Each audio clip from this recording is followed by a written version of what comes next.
ఒకప్పుడు దేవిశ్రీ ప్రసాద్ అంటే minimum guarantee music director అనేవారు. సినిమా ఎలా ఉన్నా దేవిశ్రీ మ్యూజిక్ మాత్రం సూపర్ హిట్ అన్నట్టుగా ఉండేది.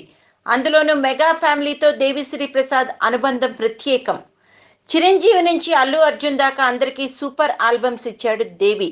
అందుకే ఖైదీ నెంబర్ 150 కూడా దేవికి కట్టబెట్టారు.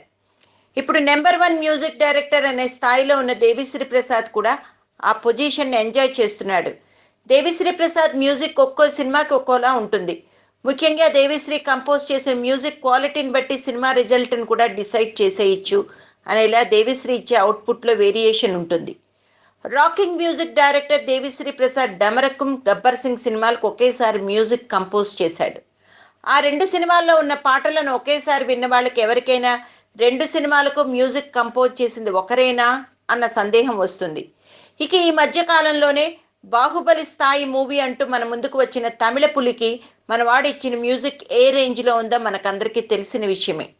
ఊసరవెల్లి, నాన్నకు ప్రేమతో, శివం, నేను శైలజ ఇలా ఒక్కో హీరో సినిమాలకు మ్యూజిక్ కంపోజ్ చేసినప్పుడు కూడా ఆ సినిమాలు హిట్ అవుతుందా పోతుందా అన్న క్లారిటీతోనే మ్యూజిక్ ఇచ్చేవాడు దేవిశ్రీ. ఇప్పుడు ఖైదీ నెంబర్ 150 సినిమా టీజర్కి దేవిశ్రీ ప్రసాద్ కంపోజ్ చేసిన కాపీ మ్యూజిక్, అలాగే తాజాగా రిలీజ్ చేసిన అమ్మడు లెట్స్ డూ కుమ్మడు అనే సాంగ్ని విన్న వాళ్లకు అయితే దేవికి సినిమా పైన ఎంత నమ్మకం ఉంది అనే విషయం తెలిసిపోతోంది. ఈ పాటను రాసింది కూడా దేవిశ్రీనే, పాడింది కూడా దేవిశ్రీనే.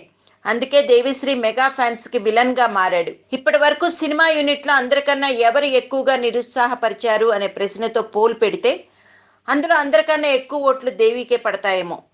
చిరంజీవి 150 సినిమా ప్రెస్టీజియస్ మూవీ అని మనవాడు మాటలు మాత్రం ఓ స్థాయిలో చెప్పేస్తున్నాడు. కానీ వర్క్ విషయంలో మాత్రం దేవిశ్రీ ప్రసాద్ స్థాయికి తగ్గట్టుగా కాకపోయినా కనీసం ప్రేక్షకులకు ఎంతో కొంత నచ్చేలా కూడా ఇవ్వడం లేదు.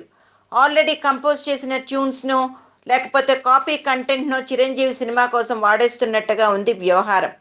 ఇప్పటికైతే రిలీజ్ చేసిన టీజర్ ఫస్ట్ సాంగ్తో మెగా ఫ్యాన్స్ను కూడా డిసప్పాయింట్ చేశాడు దేవి. ఇక ముందు రాబోయే సాంగ్స్ ఏ రేంజ్లో ఉంటాయో చూడాలి అంటున్నారు ఇండస్ట్రీ వర్గాలు.